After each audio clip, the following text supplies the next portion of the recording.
అందరికీ నమస్కారం. వాజీ వార్తలకు స్వాగతం. ముందుగా ఈనాటి ముఖ్యాంశాలు. హైపర్సోనిక్ క్షిపణి పరీక్షను విజయవంతంగా చేపట్టిన భారత్. అత్యాధునిక మిలిటరీ టెక్నాలజీ సాధించిన అతి కొద్ది దేశాల జాబితాలో భారత్.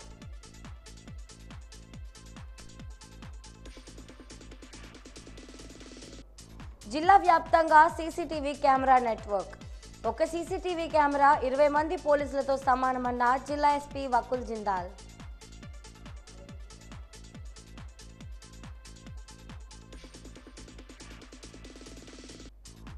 మన్యం జిల్లాలో రైతులకు కంటతడి పెట్టిస్తున్న గజరాజులు. చేతికందే సమయానికి పంటలు ధ్వంసం చేస్తున్న ఏనుగులు.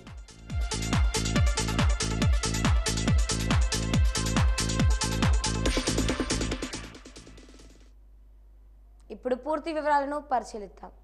భారత్ తొలిసారి దీర్ఘశ్రేణి హైపర్సోనిక్ క్షిపణిని విజయవంతంగా పరీక్షించింది. ఈ విషయాన్ని కేంద్ర రక్షణ మంత్రి రాజ్నాథ్ సింగ్ ప్రకటించారు. ఈ పరీక్షతో భారత్ కూడా దీర్ఘశ్రేణి హైపర్సోనిక్ క్షిపణులున్న దేశాల జాబితాలో చేరింది. 1500 కిలోమీటర్ల దూరంలో ఉన్న లక్ష్యాలను ఇది ఛేదించగలదు. వివిధ రకాల వార్ హెడ్లను అమర్చేలా దీనిని డిజైన్ చేశారు. దీర్ఘశ్రేణి హైపర్సోనిక్ క్షిపణిని విజయవంతంగా పరీక్షించడంతో భారత్ ఓ పెద్ద మైలురాయిని దాటింది. ఈ పరీక్ష ఒడిషా తీరంలోని డాక్టర్ ఏపీజే అబ్దుల్ కలాం ఐలాండ్లో జరిగింది. ఈ చారిత్రక ఘట్టంతో అత్యాధునిక మిలిటరీ టెక్నాలజీని సాధించిన అతి కొద్ది దేశాల జాబితాలో భారత్ కూడా చేరినట్లయింది అని ఎక్స్లో రక్షణ శాఖ పోస్ట్ చేసింది. పరీక్షకు సంబంధించిన వీడియోను కూడా జత చేసింది. ఈ పరీక్ష సమయంలో క్షిపణి గమనాన్ని వివిధ వేదికల నుంచి జాగ్రత్తగా ట్రాక్ చేశారు.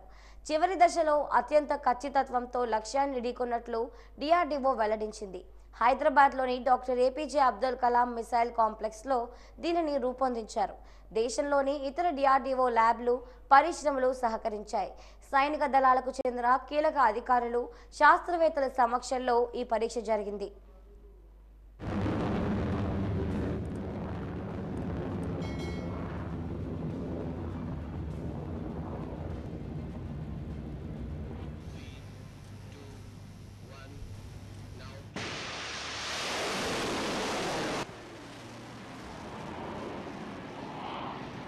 Three, two, one, now.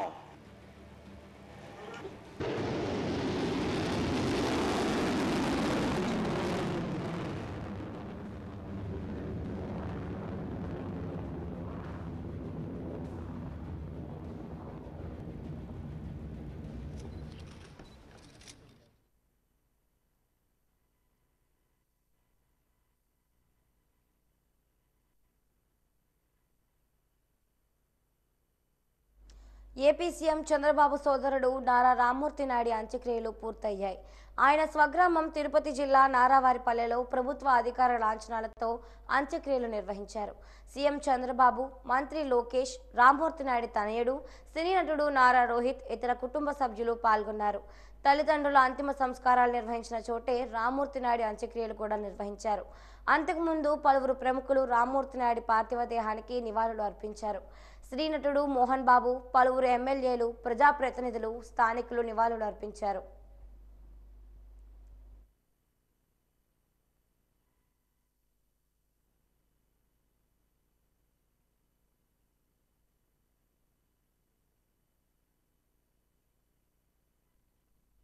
Vizianagaram జిల్లా వ్యాప్తంగా సీసీటీవీ కెమెరా నెట్వర్క్ ఇప్పటికే ఉందని, దానిలో ప్రభుత్వ కెమెరాలు, ప్రైవేట్ కెమెరాలు కూడా ఉన్నాయని జిల్లా ఎస్పీ వకుల్ జిందాల్ పేర్కొన్నారు. ఆయన మీడియాతో మాట్లాడుతూ మార్కెట్ ప్రాంతాల్లోనూ, రద్దీగా ఉన్న ప్రాంతాలలోనూ కెమెరాలు ఏర్పాటు చేశామని, రెసిడెన్షియల్ ఏరియాలలో అందరినీ మోటివేట్ చేసి సీసీ కెమెరాలు పెట్టుకోవాల్సిందిగా సూచించినట్లు చెప్పారని, ఒక సీసీటీవీ కెమెరా 20 మంది పోలీసులతో సమానమని అన్నారు. సీసీటీవీ కెమెరాలో ఉన్న చోట దొంగతనాలు జరగవని, నేరపూర్వక కార్యకలాపాలు జరిగే అవకాశాలు తక్కువ ఉంటాయని అన్నారు.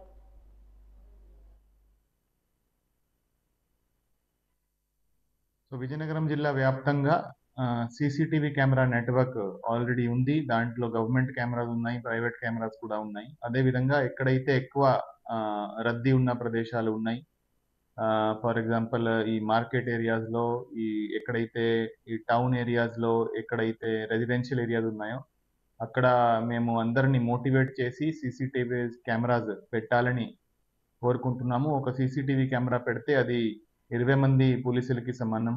సో ఎక్కడైతే సీసీటీవీ కెమెరాస్ ఉంటాయో అక్కడ దొంగతనాలు జరిగే అవకాశం తక్కువ ఉంటుంది. అక్కడ ఈ అదర్ క్రైమ్స్ జరిగే అవకాశం చాలా చాలా తక్కువ ఉంటుంది. దొంగలు కూడా ఎక్కడైతే సీసీటీవీ కెమెరాస్ లేవో అక్కడ ఆ ప్రదేశాలు చూసుకొని వాళ్ళు ప్లాన్ చేసి ఈ నేరాలకి పాల్పడుతుంటారు. సో అందరికీ మా విజ్ఞప్తి ఏంటంటే అందరూ కూడా వాళ్ళ ఏరియాస్లో, వాళ్ళ ఇంట్లో కానీ, వాళ్ళ షాప్స్లో కానీ ఎక్కడైతే పబ్లిక్ ఎక్కువ వస్తూ ఉంటారో అక్కడ సీసీటీవీ కెమెరాస్ ఏర్పాటు చేయాలని మేము కోరుకుంటున్నాము. ఆ సీసీటీవీ కెమెరా సంబంధించి డీటెయిల్ పోలీస్ వాళ్ళతో కూడా షేర్ చేయాలని కోరుకుంటున్నాము. సీసీటీవీ కెమెరా ఉంటే అందరికీ సెక్యూరిటీ ఉంటుంది అండ్ ఈ పోలీస్ డిపార్ట్మెంట్కి కూడా చాలా ఉపయోగకరంగా ఉంటుంది. సో మా విజ్ఞప్తి ఏంటంటే అందరూ కూడా వాళ్ళ ఇంట్లో కానీ, వాళ్ళ షాప్లో కానీ, వాళ్ళ మార్కెట్లో కానీ, బ్యాంక్స్లో కానీ అందరూ కూడా అన్ని చోట్ల సీసీటీవీ కెమెరాస్ ఉండాలని కోరుకుంటున్నాం.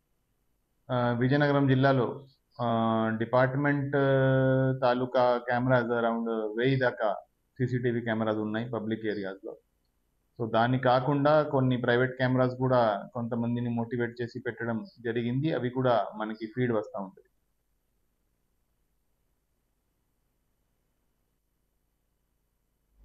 జిల్లాలో ధాన్యం సేకరణకు అన్ని ఏర్పాట్లు చేస్తున్నామని జిల్లా వ్యవసాయ అధికారి విటి రామారావు తెలిపారు.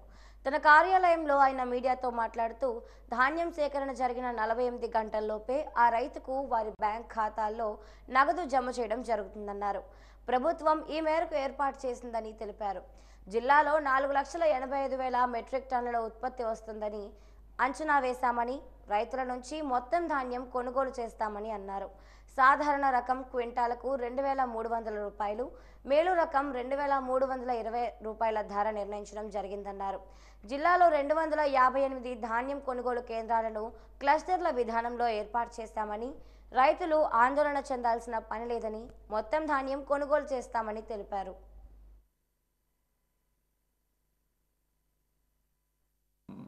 గాలిగొప్పలు పెట్టడం, ఒక వారం రోజుల తర్వాత దాన్ని నూర్పిడి చేసుకోవడం అనే కార్యక్రమం మనం రైతులు చేసే పరిస్థితి ఉంది. ప్రస్తుతం రైతులందరూ చూసుకున్నట్లయితే 1-2 మండలాల తప్ప మిగతా మండలాలను కూడా గాలిగొప్పలు పెట్టుకుని దాన్ని ఆరే విధంగా వారు తగిన ఏర్పాట్లు చేసుకోవడం జరిగిందండి. సో మరి మనం ఇందాక మరి చెప్పినట్లుగా ఈసారి మరి దిగుబడులు చాలా ఆశాజనకంగా ఉన్నాయని మనం దీన్ని బట్టి తెలియజేసుకోవచ్చు. అలాగే మరి గౌరవ జాయింట్ కలెక్టర్ గారి యొక్క ఆధ్వర్యంలో మరి 258 కొనుగోలు కేంద్రాలు కూడా మన జిల్లా వ్యాప్తంగా స్టార్ట్ చేస్తున్నామండి. అలాగే మన ఈసారి మన కనీస మద్దతు ధర కూడా మరి గవర్నమెంట్ పెంచడం జరిగింది. మన క్వింటాలు చూసుకున్నట్లయితే సాధారణ రకానికి 2,300, అలాగే ఫైన్ రకానికి అయినట్లయితే 2,320 రూపాయలు ఫైన్ రకానికి కూడా గవర్నమెంట్ నిర్ణయం చేయడం జరిగిందనమాట. సో అలాగే ప్రభుత్వం వారు చెప్పిన సూచనల మేరకు ప్రభుత్వం వారు మనము ధాన్యం ఎవరైతే రైతులు కేంద్రాలకి వాళ్ళు సరఫరా చేయడం జరుగుతుందో, లేకపోతే కొనుగోలు పంపించడం జరుగుతుందో వారు మిల్లర్ దగ్గర ఎక్నాలజీ అయిన వెంటనే 48 గంటలలోపు వారి యొక్క ధాన్యం యొక్క అమౌంట్ కూడా వారి ఖాతాల్లోకి జమ చేస్తామని కూడా ప్రభుత్వం వారు తెలియజేయడం జరుగుతుంది. కాబట్టి మరి రైతులు ఎవరు కూడా ఆందోళన చెందవలసిన అవసరం లేదండి. ఇమ్మీడియట్గా మనకి నెక్స్ట్ వచ్చే వారంలో మన 18వ తారీఖు నుంచి కూడా కొనుగోళ్లు మనం ముమ్మరం చేయడం జరుగుతుంది. అందరూ కూడా మరి ఎవరు కూడా డిస్ట్రెస్డ్ సేల్స్ తక్కువ ధరకు అమ్ముకోవాల్సిన పరిస్థితి ఏమీ లేదు. రైతులందరూ కూడా గమనించి మీ యొక్క రైతు సేవా కేంద్రాల్లో మీరు మన ఆర్ఎస్ క్యాష్ సంపాదించి మీకు ఎప్పుడు ఆ ధాన్యం కోతకు వస్తుంది, ఎప్పుడు మీరు ఆ కొనుగోలు కేంద్రానికి సరఫరా చేయడానికి మీరు వీలవుతుంది అనేది వారి దగ్గర మీరు ఒక రిజిస్ట్రేషన్ చేసుకున్నట్లయితే ఇమ్మీడియట్గా మనం మీకు ప్రాసెస్ అంతా కూడా ముందుకు తీసుకెళ్ళడానికి అవకాశం అయితే ఉందండి. మన్యం జిల్లాలో కర్రరాజులు కంటతడి పెట్టిస్తున్నారు. కొమరాడ మండలం సోమినాయుడు వలస సమీపంలో ఏనుగులు ఈరోజు టమోటా పంటను ధ్వంసం చేశాయి. చేతికి అందిన పంట నాశనం కావడంతో రైతులు లబోదిబోమంటున్నారు. పెట్టుబడి పెట్టి పండించిన పంట అంతా నాశనం కావడంతో రైతులు కన్నీరు మున్నీరవుతున్నారు.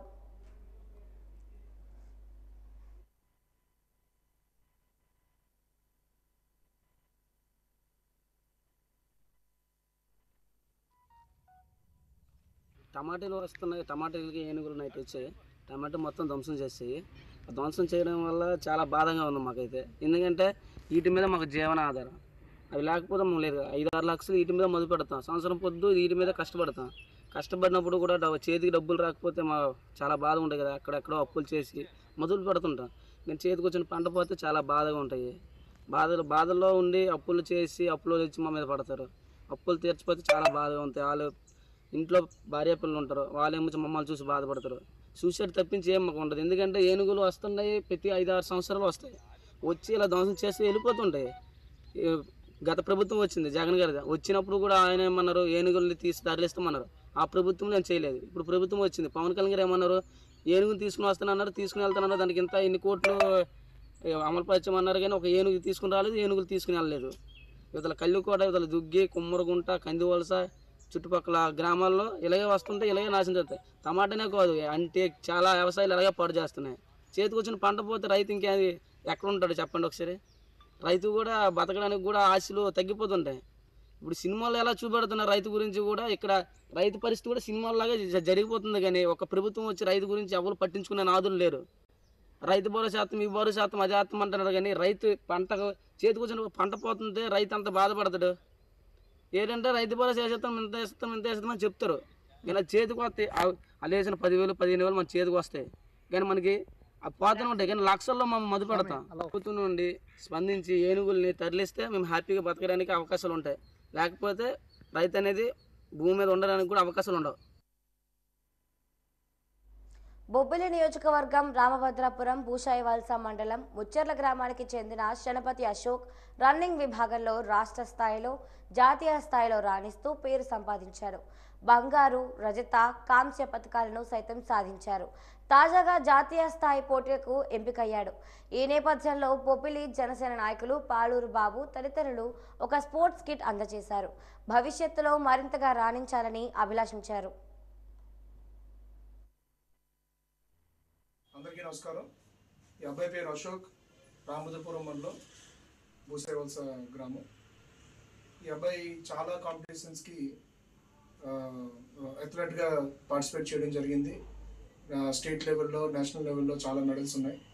ఈ విషయాన్ని మా సోషల్ మీడియా కోఆర్డినేటర్ సతీష్, అలాగే రామభద్రాపురం మండల నాయకత్వం అందరూ కూడా మా దృష్టికి తీసుకురావడం జరిగింది. మన నేషనల్స్కి వెళ్తున్నాడని చెప్పి తెలిసి అబ్బాయి ఆర్థిక పరిస్థితి అంతంత మాత్రమే, ఎలాంటి ప్రోత్సాహం లేదు గత ప్రభుత్వం నుంచి కానీ అక్కడ స్థానికంగా నాయకుల నుంచి కానీ తెలిసి తనకి వెళ్ళడానికి కావాల్సినంత ఆర్థిక సహాయం చేయడం, ఆ విషయాన్ని నా ఎన్ఆర్ఐ మిత్రులు అనిల్ అన్సర్ గారు, అలాగే గోపిభూషణ్ గారు, శ్రీనివాస్ మాతి గారు అది తెలుసుకొని ఈ అబ్బాయికి మోటివేషన్గా ఒక ప్రోత్సాహకంగా ఉండాలని చెప్పి తనకి ఒక స్పోర్ట్స్ బ్యాగ్, అలాగే ఒక మంచి రన్నింగ్ షూ కూడా ఇవ్వడం జరిగింది.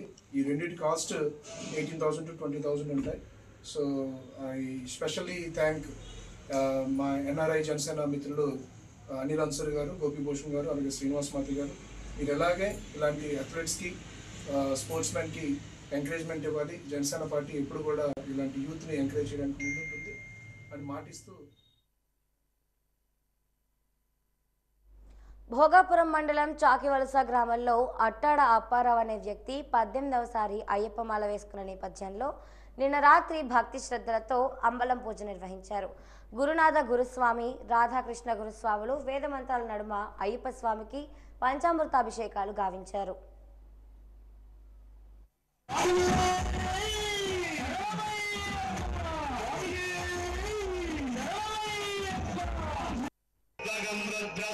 విష్ణుస్త్వం బ్రహ్మస్త్వం ప్రజా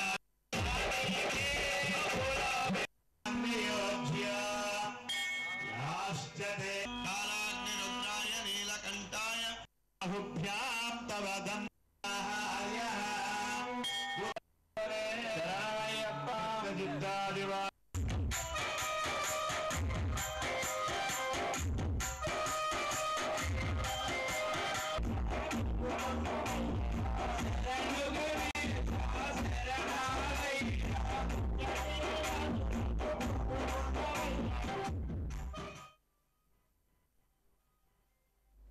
జయంతి స్మారక గ్రంథాలయ సేవా సంస్థ, ఆంధ్రప్రదేశ్ గాంధీ స్మారక నిధి సంస్థల సంయుక్తంగా జాతీయ గ్రంథాలయ వారోత్సవాల్లో భాగంగా ఈరోజు గురజాడ స్మారక కేంద్ర గ్రంథాలయంలో ప్రత్యేక కార్యక్రమాన్ని నిర్వహించారు. ఈ సందర్భంగా సంస్థ అధ్యక్షులు పోతన్న మాట్లాడుతూ ప్రజా హక్కుల ఉద్యమ నేతలకు మార్గదర్శి మహాత్మా గాంధీ అని అభివర్ణించారు. ఈ కార్యక్రమంలో ఆంధ్రప్రదేశ్ గాంధీ స్మారక నిధికి చెందిన ధవల సర్వేశ్వరరావు తదితరులు పాల్గొన్నారు.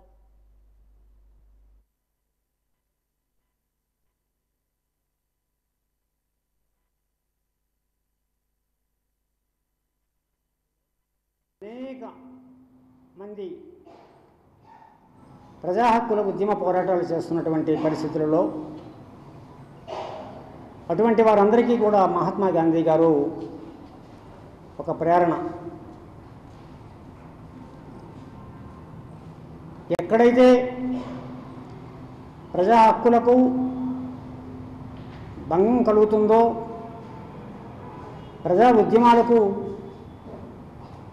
అడ్డంకిగా నిలిచినటువంటి ప్రభుత్వాలను ఎదుర్కోవడంలోనూ కొందరు ప్రముఖులు ప్రపంచవ్యాప్తంగా ఉద్యమాలు నిర్వహించారు. వారందరూ కూడా విజేతలయ్యారు. ఉదాహరణకి దక్షిణాఫ్రికా ప్రజల తరపున పోరాటం చేసి అనేక సంవత్సరాల పాటు జైలు జీవితం గడిపినటువంటి నెల్సన్ మండేలా గారు విజయం సాధించి ఆ దేశాధ్యక్షుడయ్యారు. నెల్సన్ మండేలా గారికి జాతిపిత మహాత్మా గాంధీ ఒక ప్రేరణ.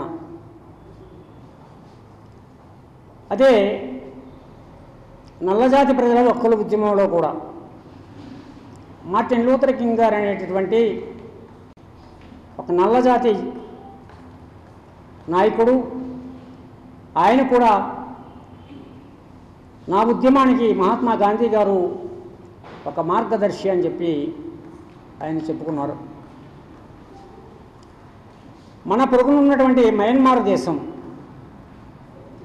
ఈ మయన్మార్ దేశంలో కొన్ని సంవత్సరాలుగా గృహ నిర్బంధంలో ఉండేటటువంటి ఒక యోధురాలు ఆంగ్ సాన్ సూకీ, ఈమె ఒక మహిళ, కానీ ఉక్కు పోరాటం చేస్తున్నటువంటి గొప్ప మహిళగా పేరొందినటువంటి వ్యక్తి. జాతీయ గ్రంథాలయ వారోత్సవాల్లో భాగంగా ఈరోజు గురజాడ కేంద్ర గ్రంథాలయంలో లలిత సంగీత పోటీలు నిర్వహించామని జిల్లా గ్రంథాలయ సంస్థ కార్యదర్శి లక్ష్మి పేర్కొన్నారు. ఈరోజు వాజీ న్యూస్తో మాట్లాడుతూ వివిధ పాఠశాలలకు చెందిన విద్యార్థులు ఈ పోటీలో పాల్గొన్నారని అన్నారు. పోటీ న్యాయ నిర్ణేత బాలభవన్కు చెందిన శ్రీనివాస్ మాట్లాడుతూ లలిత సంగీత పోటీల్లో భాగంగా గాత్ర విభాగంలో 40 మంది విద్యార్థులు పాల్గొన్నట్లు చెప్పారు.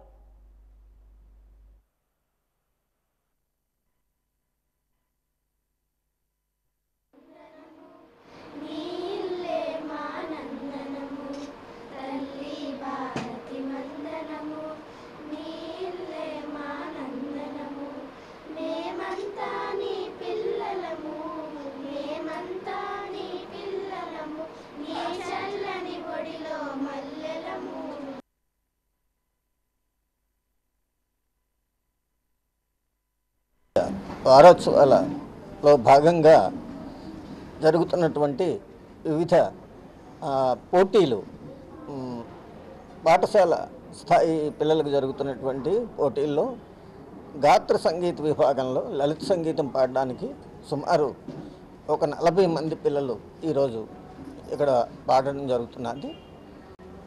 వీరికి న్యాయ నిర్ణేతగా చేయవలసిందిగా నన్ను ఆహ్వానించారు.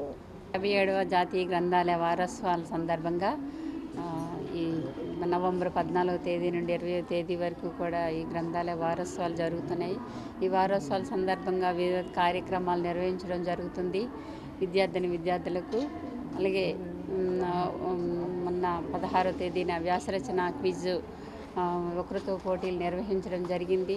ఈరోజు 17వ తేదీన పిల్లలకు మరి లలిత సంగీత కార్యక్రమంలో భాగంగా ఈరోజు ఆ కార్యక్రమాన్ని నిర్వహించుకోవడం జరుగుతుంది. వివిధ స్కూల్ నుంచి విద్యార్థులు ఈ కార్యక్రమానికి వచ్చి ఉన్నారు, ఈ పోటీ కార్యక్రమంకు. కావున ఈ కార్యక్రమం ఈ విధంగా మన శ్రీనివాసరావు గారిచే నిర్వహించబడుతుంది. ఈ యొక్క కార్యక్రమాల్లో గెలుపొందిన వారికి 20వ తేదీన బహుమతులు అందజేయడం జరుగుతుంది.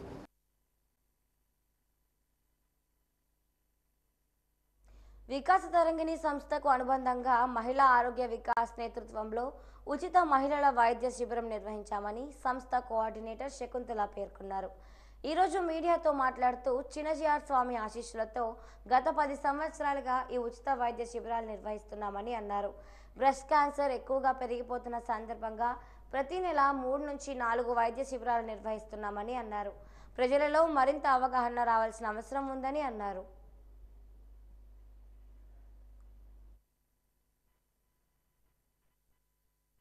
ఇప్పుడు మాత్రం ఇంకా ఉధృతంగా ప్రతి ఊర్లో ప్రతి సిటీలో కూడా ఈ సర్వైకల్ బ్రెస్ట్ క్యాన్సర్ బాగా పెరిగిపోతుంది.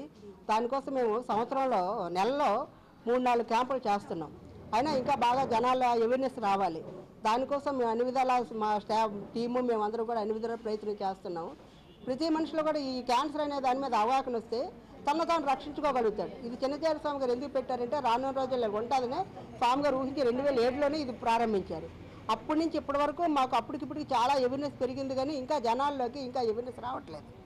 ప్రతి ఒక్కరు కూడా దీని గురించి అవగాహన చేసుకొని ఈ క్యాంపుని ఉచితంగా మందులో కూడా ఉచితంగా టెస్టులు చేయడం అని చేస్తున్నాం. కనుక ప్రముఖ ఆంకాలజిస్ట్ డాక్టర్ లీల గారు వస్తున్నారు మా క్యాంపు కోసం.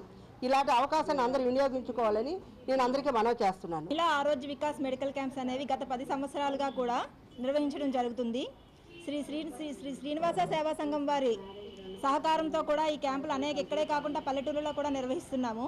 మనకి 30 సంవత్సరాలు దాటిన దగ్గర నుంచి 65 సంవత్సరాల్లో ప్రతి మహిళ కూడా మనకు ప్రాబ్లం ఉందా లేదా అనేది సెకండ్ థింగ్, బట్ కంపల్సరీగా VIA స్క్రీనింగ్ టెస్ట్ అనేది చేయించుకోవాలి. ఎందుకంటే దీనివల్ల మనకి ఏమైనా ఇన్ఫెక్షన్స్ ఉన్నా ముందుగా వాటిని తెలుసుకొని మనకి మెడిసిన్ ద్వారా మనం క్యూర్ చేసుకునే అవకాశం ఉంటుంది.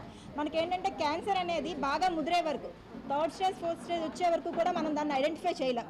కానీ 30 సంవత్సరాలు దాటిన దగ్గర నుంచి ఈ టెస్ట్ 3 సంవత్సరాలకు ఒకసారి చేయించుకుంటే ముందుగా వచ్చే ఛాన్సెస్ ఉన్నా సరే ఈ టెస్ట్లో మనకు ముందుగా తెలుస్తుంది. సో దాన్ని మనం నిర్మూలించుకోవడానికి అవకాశం ఉంటుంది. కాబట్టి ప్రతి మహిళ కూడా దీని మీద అవేర్నెస్ తెలియాలి, అందరికీ తెలియాలి. ఇలా దీనికి ముందుగా మనం టెస్టులు చేయించుకొని దీని నుంచి మనల్ని మనం కాపాడుకోవాలి. ఎందుకంటే ఒక మహిళ ఆరోగ్యంగా ఉంటేనే కుటుంబం ఆరోగ్యంగా ఉంటుంది, తద్వారా సమాజం కూడా ఆరోగ్యంగా ఉంటుంది. కాబట్టి స్వామివారి మహిళా ఆరోగ్య వికాస్ మెడికల్ క్యాంపులను ప్రతి ఒక్కరూ కూడా ప్రతి మహిళ బాగుండాలని చెప్పి గత 10 సంవత్సరాలుగా మనం ఈ క్యాంపులు చేస్తున్నాం. కాబట్టి మహిళలందరూ కూడా ఇలాంటి అవకాశాలు వినియోగించుకోవాలని చెప్పి మా స్వామివారి తరఫున అందరికీ ప్రార్థిస్తున్నాం. ఆంధ్రప్రదేశ్ సార్వత్రిక విద్యాపీఠం దూర విద్యా విధానం ద్వారా ప్రవేశాలు జరుగుతున్నాయని Kasba high school open school coordinator Srinivas దొర పేర్కొన్నారు. ఈరోజు మీడియాతో మాట్లాడుతూ 14 సంవత్సరాల వయసు నుండి చదవడం రాయడం వచ్చిన వారు, 10వ తరగతి ఫెయిల్ అయిన విద్యార్థులు, బడి మధ్యలో మానివేసిన విద్యార్థులు 10వ తరగతి పరీక్షలకు నేరుగా హాజరు కావచ్చని అన్నారు. 15 సంవత్సరాల వయసు దాటి 10వ తరగతి పూర్తి చేసుకున్న వారందరూ ఇంటర్మీడియట్ పరీక్షలు రాసుకోవచ్చునని, ఇంటర్మీడియట్ పరీక్షలు ఫెయిల్ అయిన వారు, మధ్యలో ఇంటర్ పరీక్షలు ఆపేసిన వారు ఇప్పుడు నేరుగా ఇంటర్ పరీక్షలు రాయవచ్చని అన్నారు. ఈ పరీక్షల్లో ఉత్తీర్ణులైన వారు అన్ని రకాల ప్రభుత్వ ఉద్యోగాలకు అర్హులేనని అన్నారు.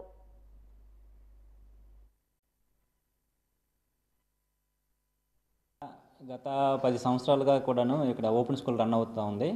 నేను కొత్తగా ఈ సంవత్సరం నుంచి ఓపెన్ స్కూల్ కోఆర్డినేటర్గా ఎన్నిక కాబడ్డాను. మా పాఠశాలలో గత సంవత్సరం 120 మంది 10th క్లాస్ అండ్ ఇంటర్మీడియట్ విద్యార్థులు ఉత్తీర్ణులయ్యారు. ఈ సంవత్సరం 147 మంది ఆల్రెడీ 10th క్లాస్కి 69 మంది, ఇంటర్మీడియట్కి 77 మంది కలిపి లాగాను అలాగే అపాయింట్మెంట్స్లో కానీ, రిక్రూట్మెంట్స్లో కానీ, అలాగే ప్రమోషన్స్లో కానీ ఇవి చాలా వాల్యుబుల్ సర్టిఫికేట్స్. రెగ్యులర్ 10th ఇంటర్కి ఏ విధంగా అయితే సర్టిఫికేట్ వాల్యూ ఉంటుందో ఈ సర్టిఫికేట్ కూడా అదే విధంగా వాల్యూ ఉంటుంది. కాబట్టి దీని గురించి చాలామంది సందేహాలు ఉన్నాయి. ఆ సందేహాలు అక్కర్లేదు. ఖచ్చితంగా రెండు సర్టిఫికేట్స్ కూడా చాలా ఈక్వల్ ఇదే ఉంటుంది, ప్రామాణికంగా ఉంటుంది. కాబట్టి ఇప్పుడు ఈ సంవత్సరం అయితే మాకు 1962లో జన్మించినటువంటి ఒక ఆవిడ ఇంటర్మీడియట్లో అడ్మిషన్ తీసుకున్నారు. దీనికి సంబంధించి ప్రతి సంవత్సరం ఆగస్ట్ 31 నాటికి 14 సంవత్సరాలు ఎవరైతే నిండి ఉంటారో వాళ్ళందరికీ కూడాను ఎలిజిబిలిటీ ఉంటుంది ఓపెన్ 10th ఇంటర్మీడియట్లో జాయిన్ అవ్వడం కోసం. మ్యాక్సిమం ఏజ్ అనేది అది అన్లిమిటెడ్, ఎవరైనా 90 సంవత్సరాల వయసు అయినప్పుడు కూడాను జాయిన్ అవ్వచ్చు, ఇబ్బంది ఏం లేదు. అయితే వీళ్ళ క్లాసులకు మాత్రం ప్రతి సండే అండ్ సెకండ్ సాటర్డే మాత్రం 75% అటెండెన్స్ ఉండాలి ఎగ్జామ్కి వెళ్ళాలంటే. ఆ ఎగ్జామ్కి అటెండెన్స్ లేకపోతే ఎగ్జామ్కి వెళ్ళడానికి ఇబ్బంది అవుతుంది. కాబట్టి చాలామంది విద్యార్థులు కూడా మేము అదే చెప్తున్నాం, ఖచ్చితంగా అందరూ కూడా రెగ్యులర్గా క్లాసులకు రండి అని చెప్తున్నాం. వచ్చినట్లయితే వాళ్ళకి హాల్ టికెట్స్ కూడా ఇష్యూ చేయడం జరుగుతుంది, ఎగ్జామ్స్ కూడా జరుగుతాయి. రెగ్యులర్ 10th ఏ విధంగా జరుగుతున్నాయో ఓపెన్ 10th ఇంటర్ ఎగ్జామ్స్ కూడా అదే రకంగా జరుగుతాయి, ఎటువంటి ఇబ్బంది లేదు. ఒకప్పుడు అయితే ఎక్కడ సెంటర్ ఉంటుంది అక్కడ ఎగ్జామ్స్ అయ్యి, ఇప్పుడు అలా కాదండి. మా సెంటర్లో ఉన్నటువంటి పిల్లలందరూ కూడా మన సిటీలో ఉన్నటువంటి 14 సెంటర్లో వెళ్ళి ఎగ్జామ్స్ రాస్తారు. కాబట్టి ఎక్కడ ఎటువంటి మాల్ ప్రాక్టీస్ జరగదు, వాళ్ళు చదువుకొని రాయడం మాత్రమే, ఎటువంటి హెల్ప్ కానీ జరగదు. ఆ విషయాన్ని స్పష్టంగా ప్రతి విద్యార్థి కూడా చెప్తున్నాం మేము. ఖచ్చితంగా చదువుకొని వెళ్తేనే వాళ్ళు ఎగ్జామ్ రాయగలుగుతారు. ఎందుకంటే రెగ్యులర్ 10th ఓపెన్ 10th రెండు ఈక్వల్గా ఉన్నాయి. ఇప్పుడు చాలామందికి దీని విలువ తెలిసింది కాబట్టి ఎక్కువ సంఖ్యలో వస్తుంది. కాబట్టి చదువుకొని వస్తే తప్ప వాళ్ళకి పాస్ అవ్వడం జరగదు. వాత నొప్పుల గురించి ప్రభుత్వం ఆయుర్వేద వైద్యులు ఆనందరావు వివరించారు. మీడియాతో మాట్లాడుతూ సంధివాతవ వయసు బట్టి వస్తుందని, వయసు పెరిగే కొద్దీ కీళ్ల నొప్పులు అనేవి వస్తాయని అన్నారు. రక్తాశ్రిత వాతం వల్ల రుమటాయిడ్ ఆర్థరైటిస్కు దారితీస్తుందని అన్నారు. కాలి బొటనవేలు ఎర్రగా వాచిపోయి ముట్టుకుంటే భరించలేనంత నొప్పి ఉంటుందని అన్నారు. కొంతమందికి ముడుకులలో సైతం నొప్పి వస్తుందని అన్నారు.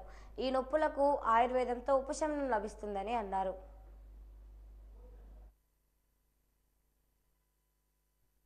సంధివాతం అని, వాత రక్తం అని రకరకాల. ఆమవాతం అనేది ఎగైన్ మళ్ళీ తీసుకున్న ఆహారం మీద డిపెండ్ అయి ఉంటుంది. సంధివాతం అనేది ఏజ్ బట్టి వస్తుంటుంది. అది ఏజ్ అడ్వాన్స్ అయ్యే కొద్దీ శరీరంలోని కీళ్ళలో ఉన్నటువంటి సైనోవిల్ ఫ్లూయిడ్ తగ్గిపోయి ఈ ఆస్టియో ఆర్థరైటిస్ ఏర్పడే అవకాశం ఉంది. అండ్ వాత రక్తం అని ఉంది. ఇది ఆల్సో దట్ మీన్స్ రక్తాశ్రిత వాతం, అంటే రక్తము వల్ల వాతం చెడుట, అదే వాతం వల్ల రక్తం, రక్తం వల్ల వాతం, రెండు వైస్ వెర్స చేరటం వల్ల ఆయుర్వేద ప్రకారం అది one of the rheumatoid arthritis లక్షణాలు కూడా ఈ వాత రక్తంలో ఇంచుమించు అలానే ఉంటాయి. ఇది శరీరంలో వ్యాపించి ముఖ్యంగా ఈ వాత రక్తం యూజువల్గా ఎక్కువగా బిగ్ టోలో వస్తుంది, బిగ్ టో ఫుట్ వస్తుంది. అది ఆ బొటన్ వేణుకో, కాలి బొటన్ వేణు దగ్గర నుంచి అది ఎర్రగా వాచిపోయి ముట్టుకుంటే భరించలేని పరిస్థితి వస్తుంది.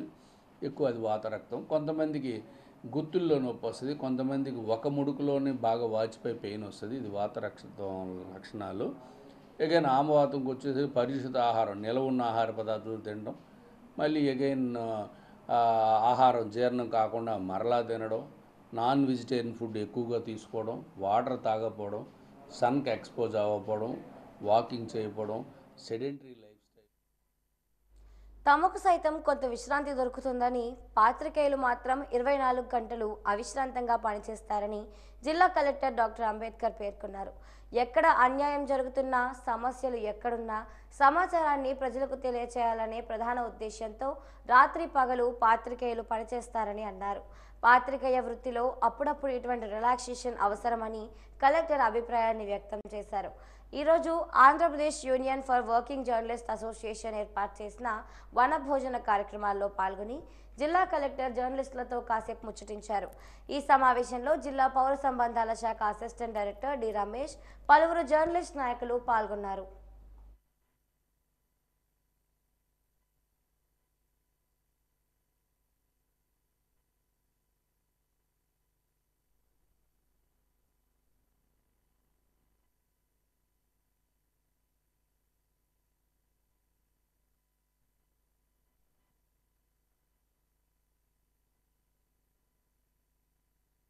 జర్నలిస్టులు సైట్లు అందరూ పొలాలు తీసుకుంటే మేము వాటి రిటైర్మెంట్ అయిపోయి దగ్గరికి వచ్చే స్థలాల కోసం మాకు 3 సెంట్ల కోసం పోరాడుతున్నాం.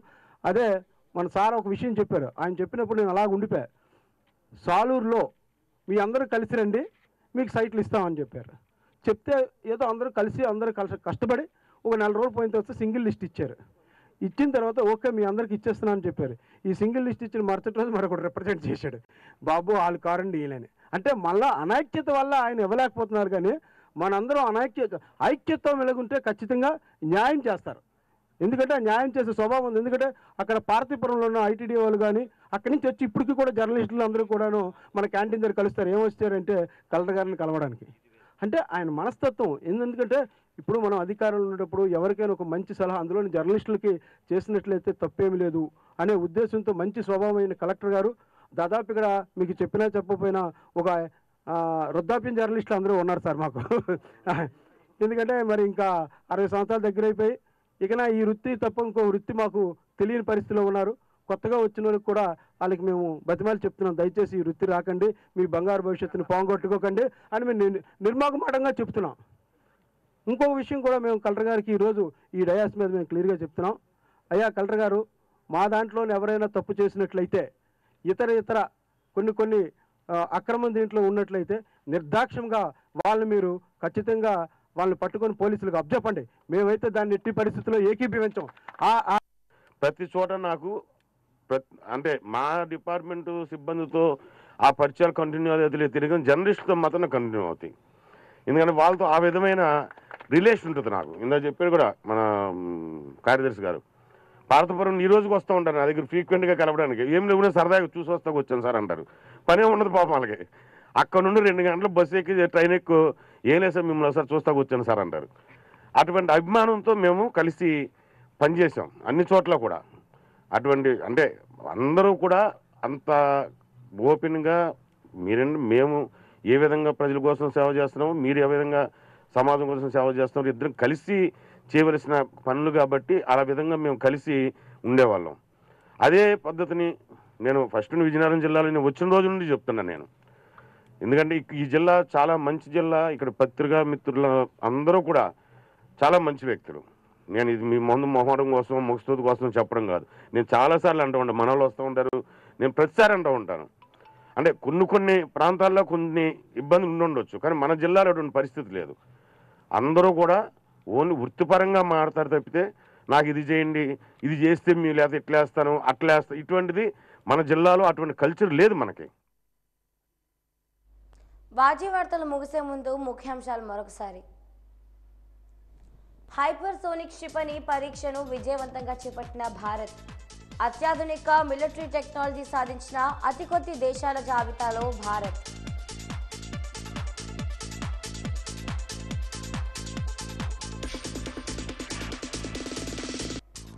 జిల్లా వ్యాప్తంగా సీసీటీవీ కెమెరా నెట్వర్క్.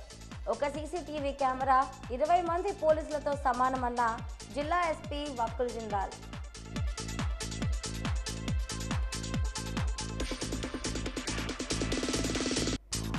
మన్యం జిల్లాలో రైతులకు కంటతడి పెట్టిస్తున్న గజరాజులు.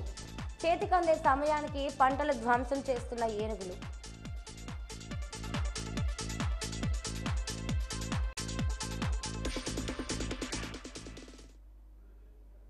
ఇంతటితో వాజీ వార్తలు సమాప్తం. నమస్కారం.